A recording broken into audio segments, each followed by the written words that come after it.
o doutor Lair Ribeiro. Boa noite, doutor. Boa noite, Alamar. É um prazer muito grande estar aqui com você, com seus telespectadores, falando sobre vários assuntos, incluindo o aspecto da espiritualidade.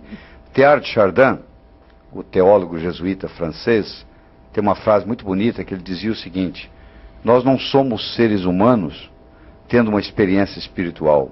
Somos sim seres espirituais tendo uma experiência humana. Então vamos falar sobre essa experiência. Qual é o caminho mais curto para o sucesso, doutor Lair? O sucesso, ele não ocorre da noite para o dia. O amanhecer só vem depois da noite toda ter passado. Eu não tenho uma fórmula mágica de que a pessoa hoje está sem sucesso, amanhã ela vai ter sucesso. Você planta uma semente hoje, ela não vai virar planta amanhã de manhã.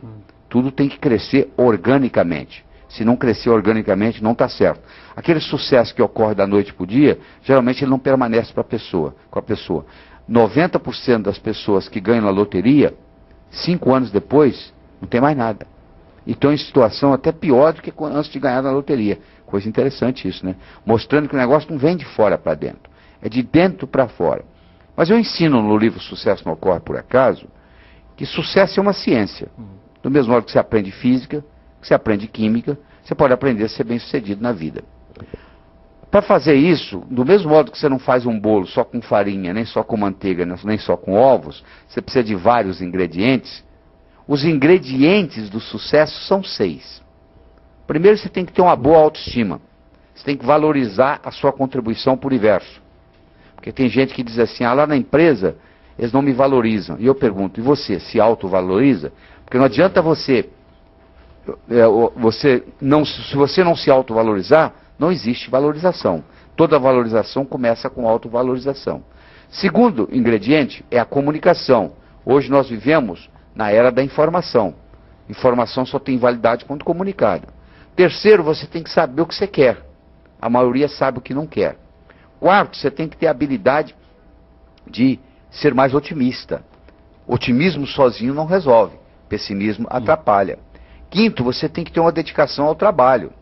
Só querer ter sucesso não é o suficiente. Você tem que pagar o preço. E finalmente você tem que ser ambicioso no bom sentido.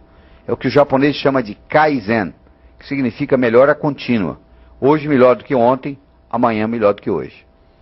Inclusive, a doutrina a qual nós professamos, sim, sempre recomenda isso, a doutrina espírita, né? Certo. De progredir sempre. Progredir sempre na direção certa, né? É verdade. E tem telespectador participando disso aqui. Que bom, que vem de Itiúba, na Bahia, o Haroldo Pinto. Sim. Doutor Lair, o que o senhor acha sobre a comprovação da reencarnação pela impressão digital? O senhor tem alguma pesquisa já nesse sentido? Eu não tenho pesquisa nesse sentido, mas eu posso lhe dar o meu ponto de vista, tá? Eu acho que tem 3 forças que contribuem na sua vida. Uma é a astrologia. Eu acho que a astrologia hoje é ciência. Ela inclina, mas não determina. A outra é o processo karmático. E a terceira é o livre-arbítrio. Eu acho que as 3 são importantes.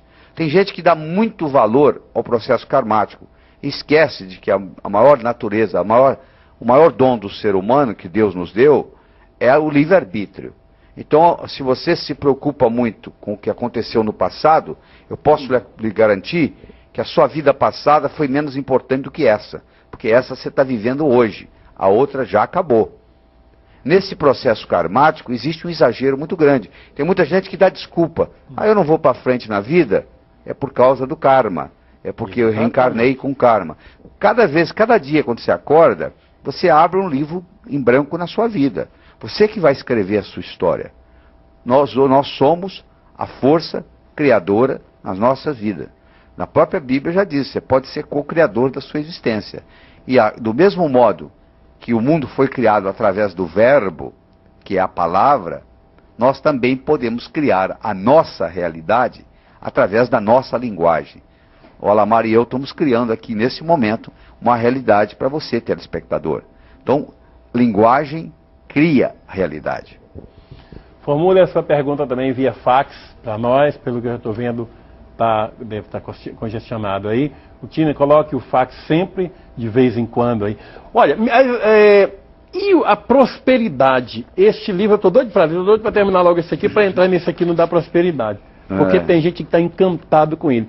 E o segredo para a prosperidade? Esse livro, ele é baseado, é uma entidade, é o Vanguarda, ele vem de outra dimensão, ensinar o ser humano a ser próspero. E de onde ele vem a prosperidade. Então ele se manifesta na vida de você, que o personagem principal do livro chama você com V maiúsculo, que a pessoa vai lendo, ela se identifica de imediato com você, que é o nome da pessoa, e ele vai ensinar você a ganhar dinheiro. Não só dinheiro, a ter prosperidade na vida. Mas dinheiro é uma das coisas.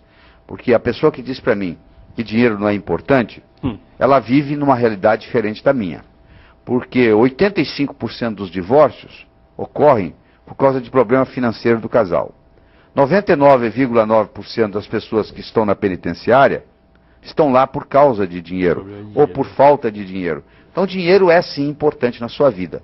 O dinheiro só deixa de ser importante na sua vida quando você tem o suficiente, e aí você vai se preocupar com coisas mais importantes do que o dinheiro. Mas se você está faltando dinheiro para você, se os credores estão batendo na sua porta, fica difícil você ter uma espiritualidade desenvolvida, porque você não vai ter nem sossego, nem paz de espírito. Então é importante a pessoa aprender a ganhar dinheiro. O dinheiro é um instrumento. Uma faca é uma faca. Você pode usá-la para passar manteiga no pão, ou para matar alguém. Intrinsecamente, a faca não é boa nem ruim, é uma faca.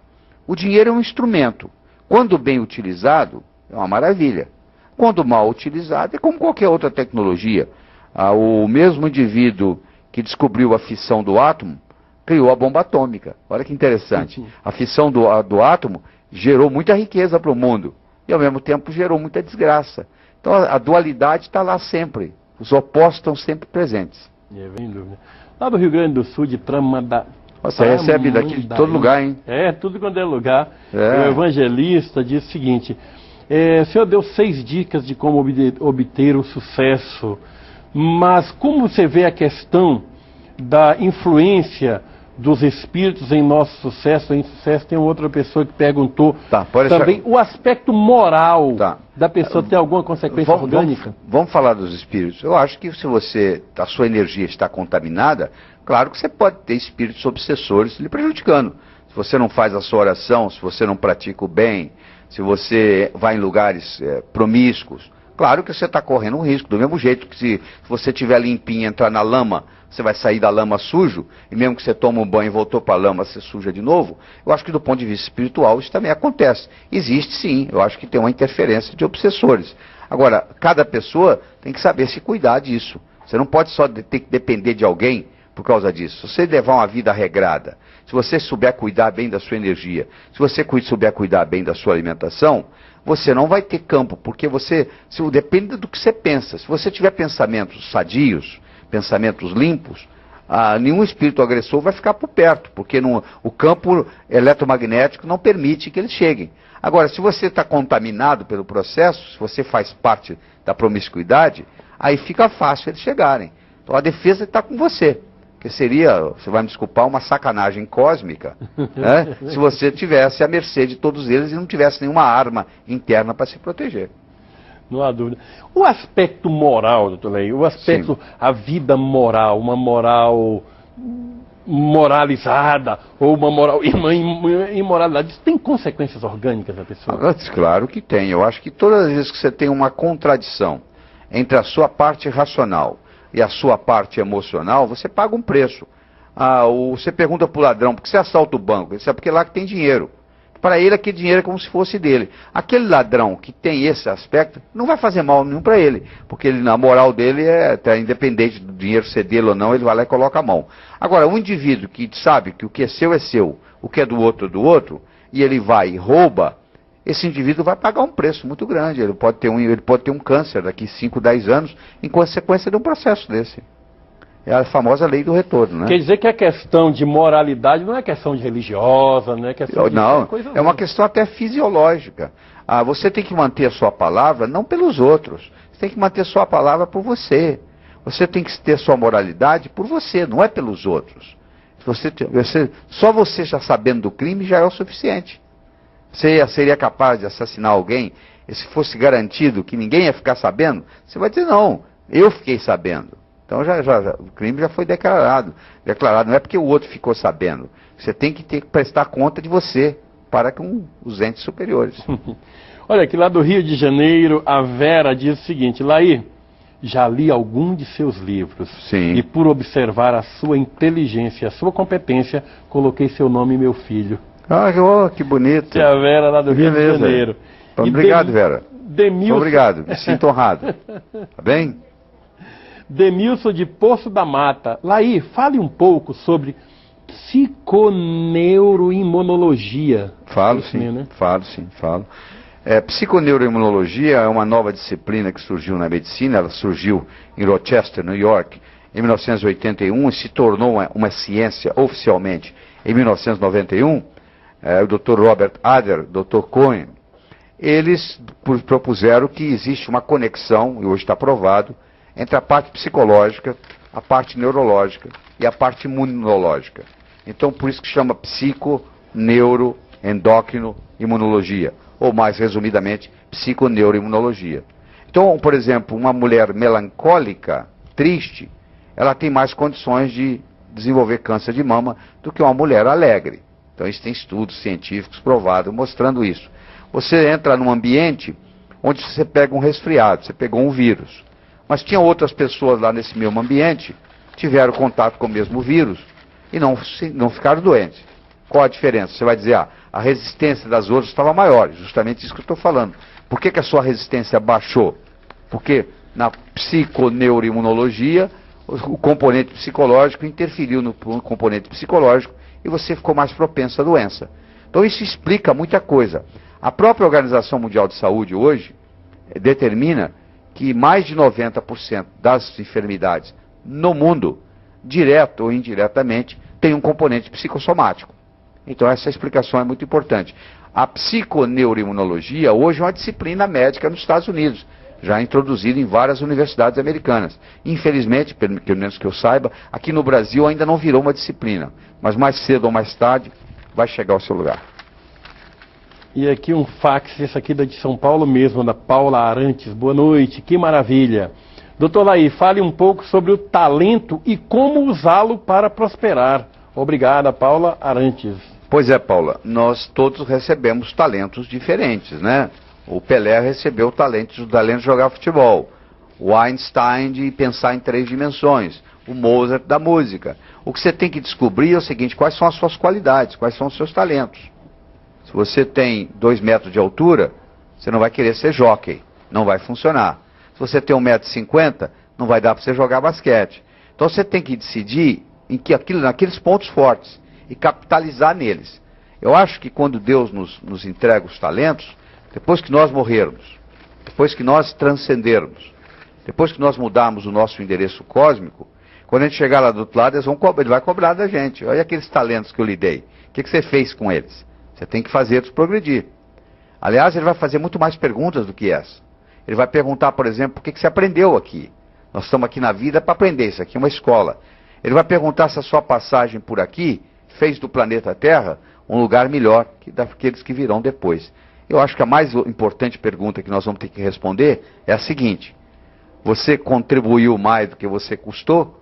Ou você custou mais do que você contribuiu?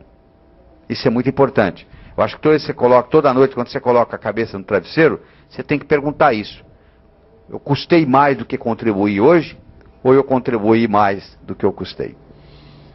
Aqui tem um telespectador que é o Valdelino de Ambuguaçu, em São Paulo, e diz o seguinte: doutor Laí, fale um pouco sobre os médicos. Tem os médicos espíritas e os não espíritas que tratam os pacientes. Tem uns médicos que tratam o paciente com casca e tudo. E uns médicos que observam, parece que o aspecto espiritual também do paciente. Infelizmente na faculdade de medicina, a gente não tem essa preocupação, não é ensinado isso para os médicos. Então, não é culpa dos médicos também, isso não chegou ainda às escolas. Então, é muito comum hoje o médico ver o paciente como um número, como uma enfermidade, e não como um todo.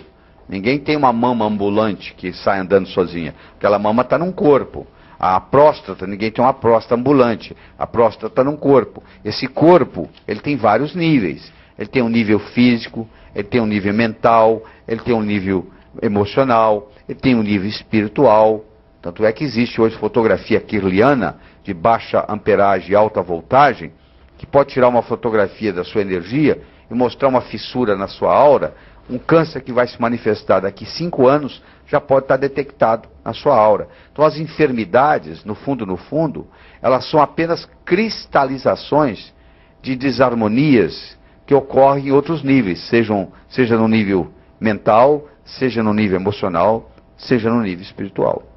E as pessoas que desejarem entrar em contato com o Dr. Laí Ribeiro, como deve fazer? Tem número de telefone? Coloca aí, né, Petitia? Tem telefone? Eu tenho um escritório aqui em São Paulo, o telefone está aí, é 3889-0038.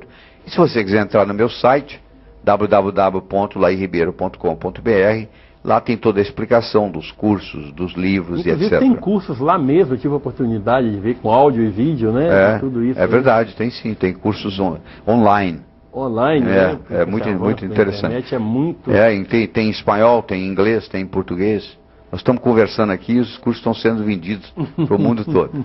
Que bom, né?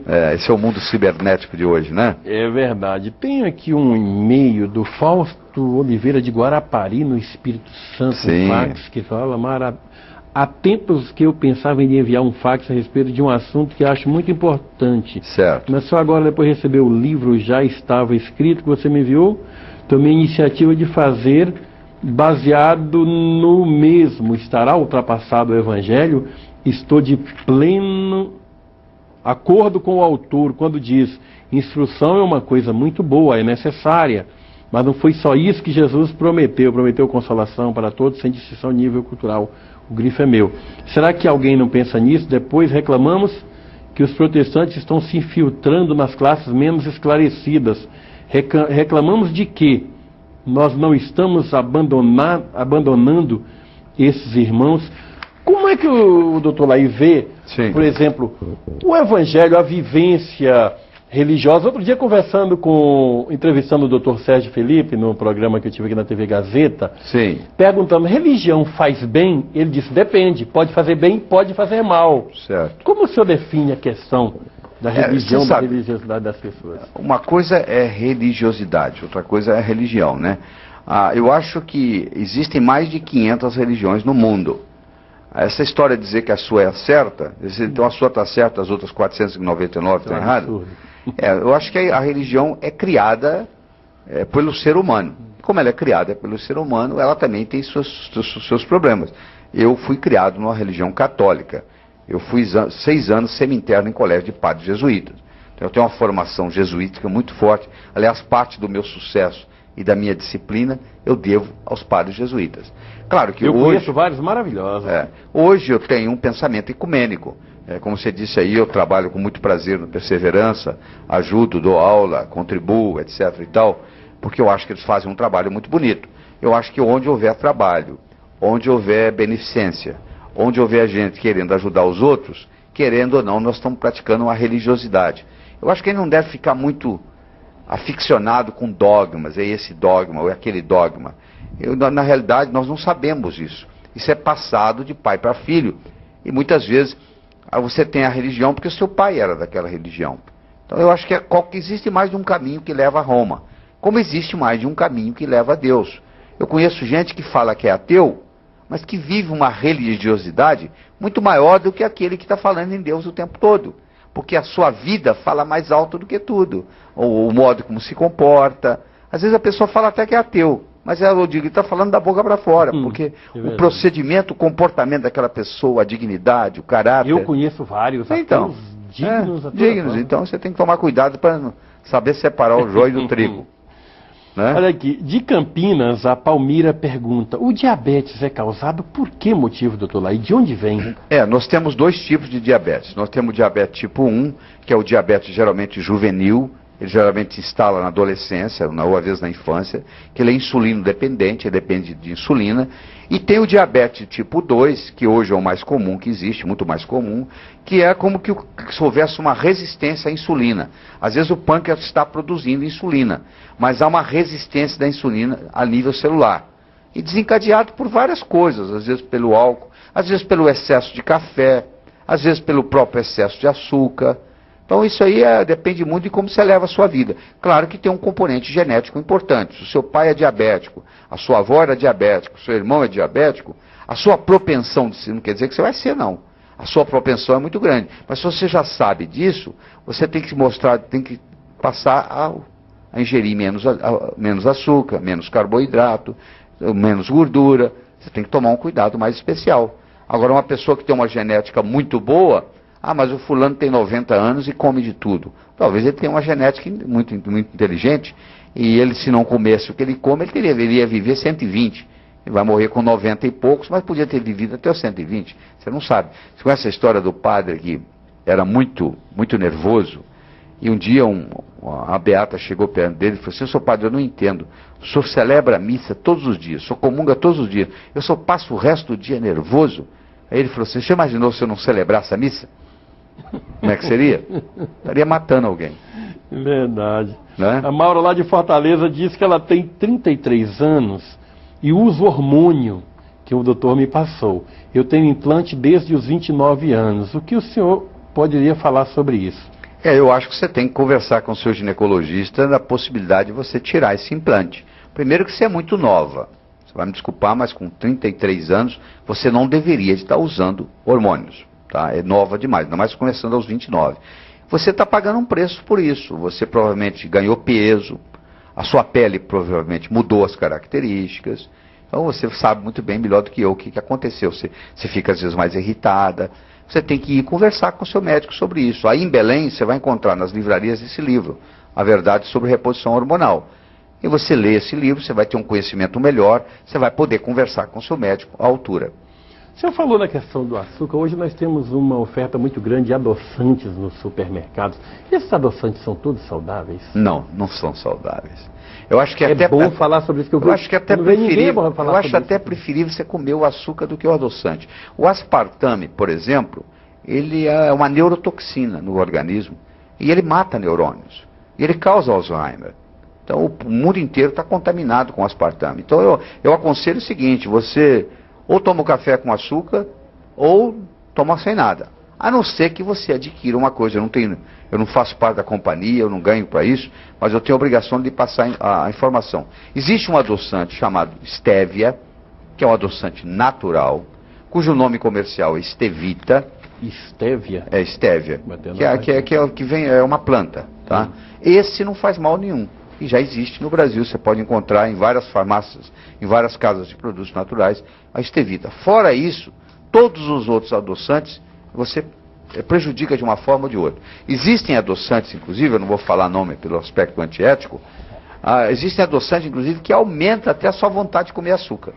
30% das pessoas que fazem uso de certos adoçantes aumentam a vontade de comer açúcar, de ingerir açúcar. Daqui de São Paulo, a Cira também disse o seguinte: eu sou fumante, estou na menopausa e minha médica disse que se eu repor hormônio eu posso ter câncer. É verdade? É verdade sim, é verdade sim. Agora, eu acho que mais importante é você parar de fumar. Eu acho que a melhor coisa que você pode fazer para você é parar de fumar. Cada cigarro reduz a sua vida em 14 minutos. E você não leva 14 minutos para fumar um cigarro. A nicotina contida num cigarro dá para matar 2 rãs. Eu não sei quantos cigarros você fuma por dia. Então eu tenho 2 recomendações para você muito simples. Eu escrevi um livro, Como Parar de Fumar.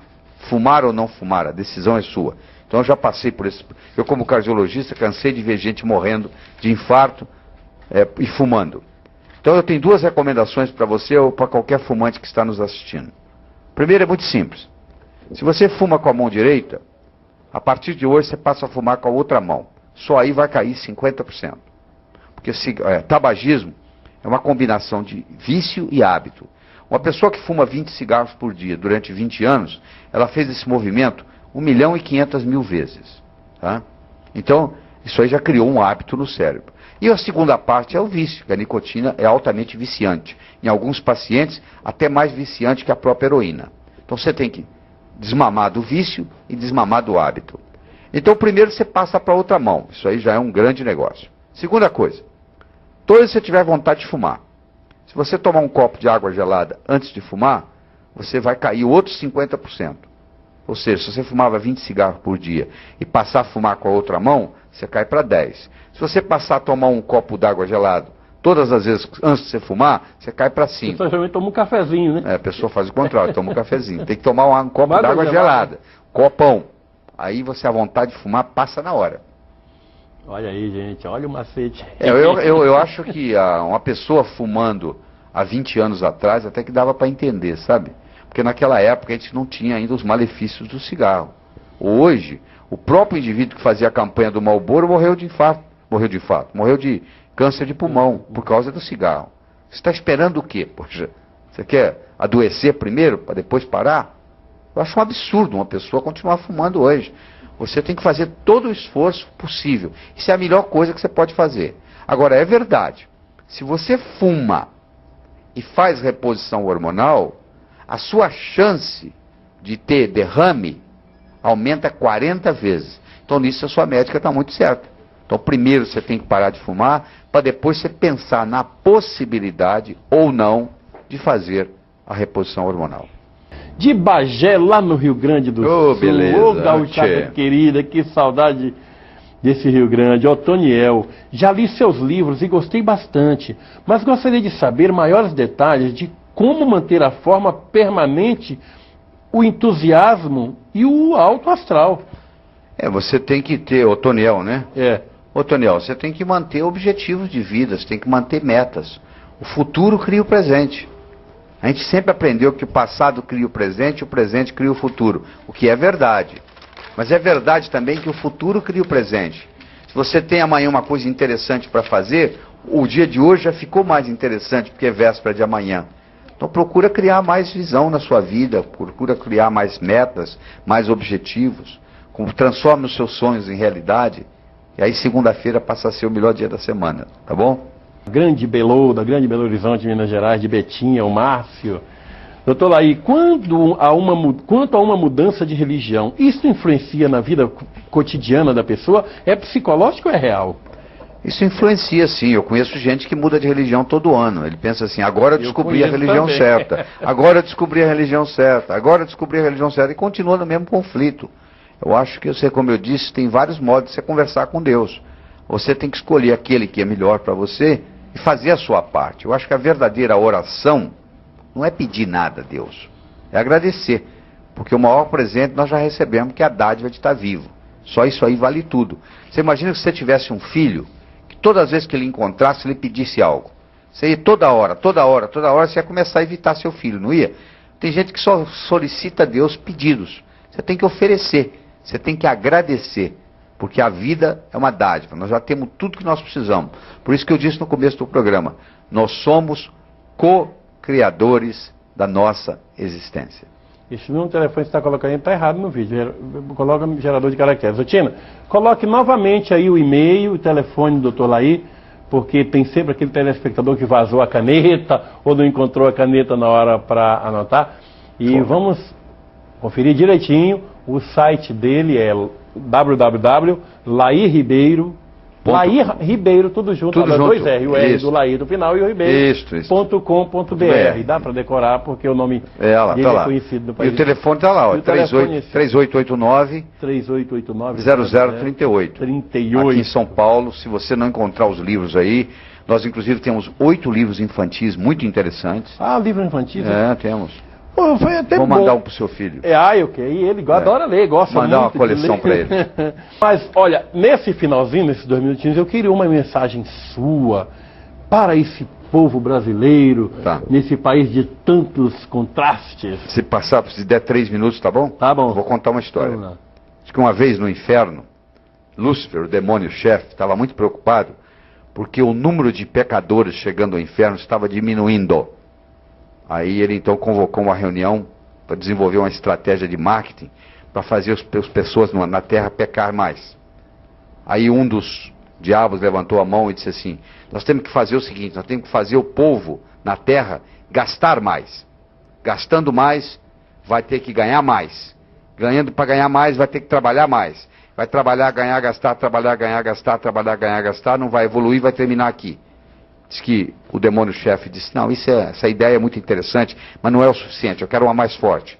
Aí um outro levantou a mão e disse, por que a gente não faz o terráqueo, a pessoa lá da terra, só gostar dos outros, só dos outros, não gostar de si mesmo.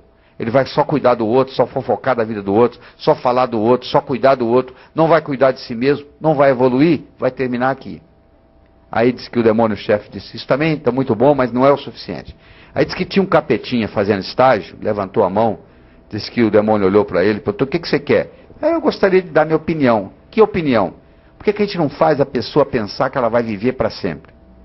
Aí disse que Lúcifer olhou para ele e disse, o que isso tem a ver com vir para o inferno? Então, se você fizer a pessoa pensar que ela vai viver para sempre, ela vai deixar o importante para amanhã, para amanhã, para amanhã, para amanhã, a vida vai passar, ela não vai fazer nada, vai terminar aqui.